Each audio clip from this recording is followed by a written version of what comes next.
I'm in Granada, Spain today, and today I wanted to go to the Alhambra Palace. So I'm going to walk about 30 minutes up there to the palace. I'm told it's spectacular, and you're supposed to take 3 to 4 hours to walk through it. Apparently it's quite elaborate. There's a lot to it. Entry fee is about 17 euros. I paid 3 euros extra for my hostel to book it there, just because you had to book it so far in advance and it's so complex to get the tickets. So that's my plan for today. Partway up the path, there's a place you can stop to rest and get your breath with a nice fountain here.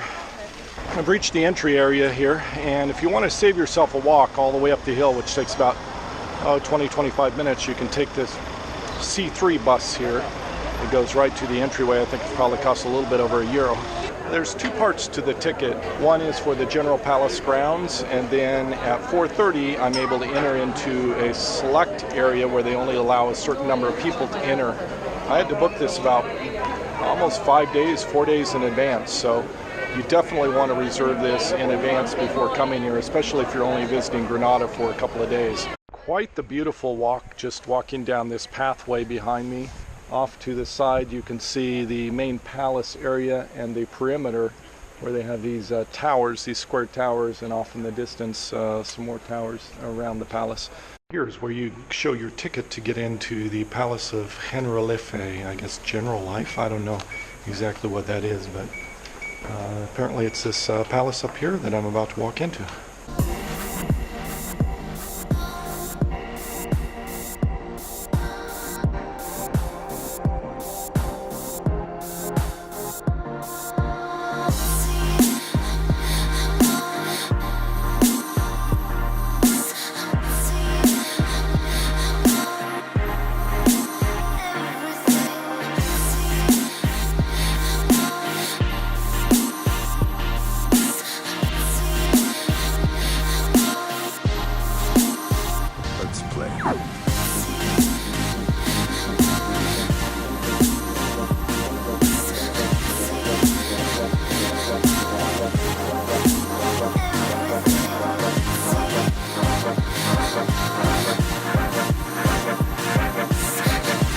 Back here with its arches and all the decorative work on the top of the arches is just quite spectacular, really beautiful. I quite enjoy this kind of architecture.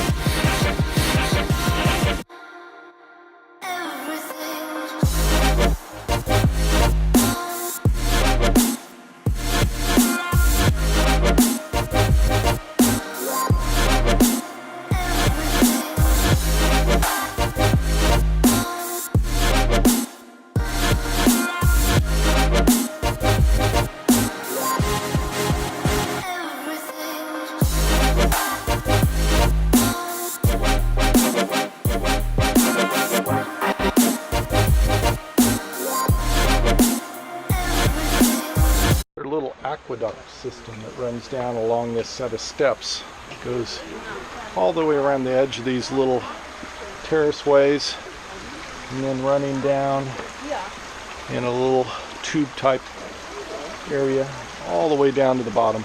There's a very, very long pathway entering into the main complex area, the main palace.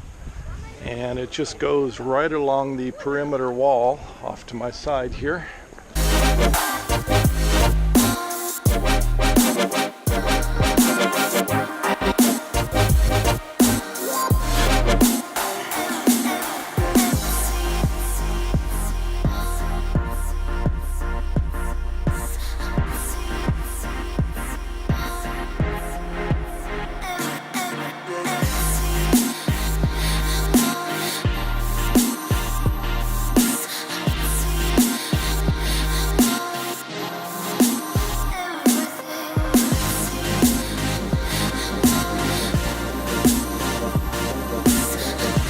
Behind me is the Palace of Carlos V, so I'm going to go enter in there, but it has this beautiful archway with the bustwork, sort of artistic sculpture type stuff, and the double columns, which are famous here in Spain.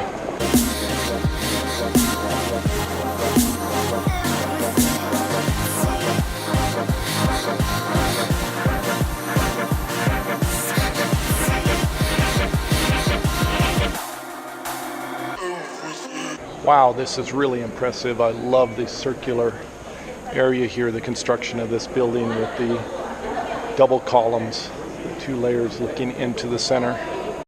The Alcazaba area is apparently the military quarter of the palace complex. So I have no idea what's in here. I just know that that's what happens there. So I'm going to go enter into this area through this giant gateway.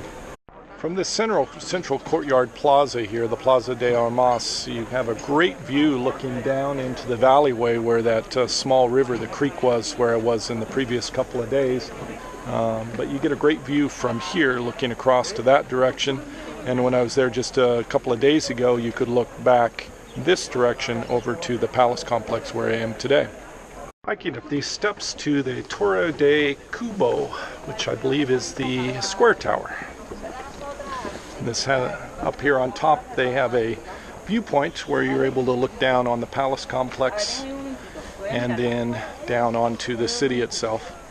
I'm on a walkway between these 2 towers, and down below me is a series of very short walls. I'm guessing that originally these were taller walls and that they've been just sort of capped for preservation purposes, and that originally these probably were storage areas for various kinds of armament and possibly small places for soldiers to sleep, like bunks and things like that.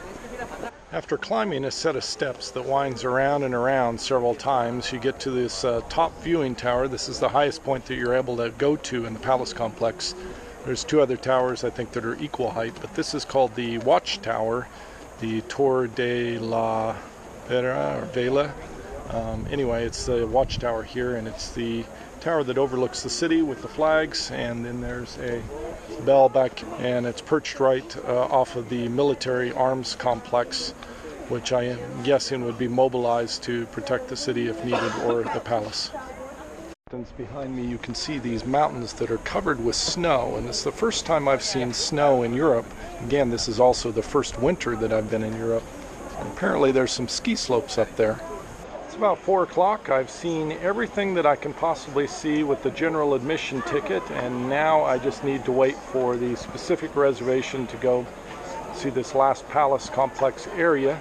I entered into the palace past the guy who's scanning the tickets, and the entryway is quite gorgeous. It's not quite 5 o'clock, so it's starting to lose the light and getting this golden light period, so it's just quite beautiful here in the low light conditions. The detail in here is really beautiful. All the little intricate patterns that are up there. You can see Arab script along the lower portion. I love the beautiful tile work. Another beautiful courtyard here with the little fountain in the middle, the high walls, and the intricate detailed walls over there with the Arabic script everywhere. This is absolutely gorgeous, really beautiful. Yet one more beautiful area with a pool, a little fountain down here, big giant columns. A beautiful building back here as the light's fading. This is absolutely gorgeous. This is one of the main rooms here. It has the most detail and the most, intricate designs and the highest ceilings. So I'm guessing this is probably the main palace room. This is really quite beautiful with the reflection on the pool of water here and the light hitting this tower back here. It's just absolutely gorgeous. That's worth paying the entry price right there. There's one more amazing room with a high ceiling and extremely decorative works up there. It's absolutely incredible.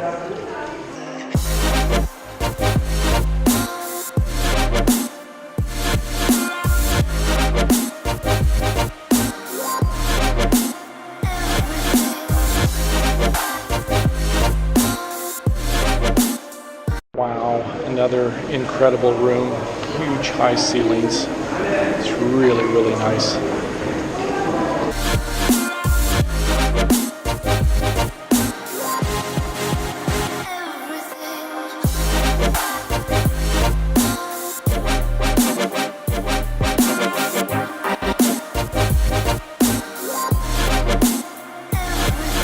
I finished with the Nasrid Palace, which is the special reserve place that you have to have the extra ticket for. This is the pathway going towards the exit, and along the way you can see these gardens down below. I'm going to go ahead and head towards the exit and then head down, find some food, and then back to my hostel. That's all I have for this episode. Savor the moment, be happy, pursue your passions. See you next episode.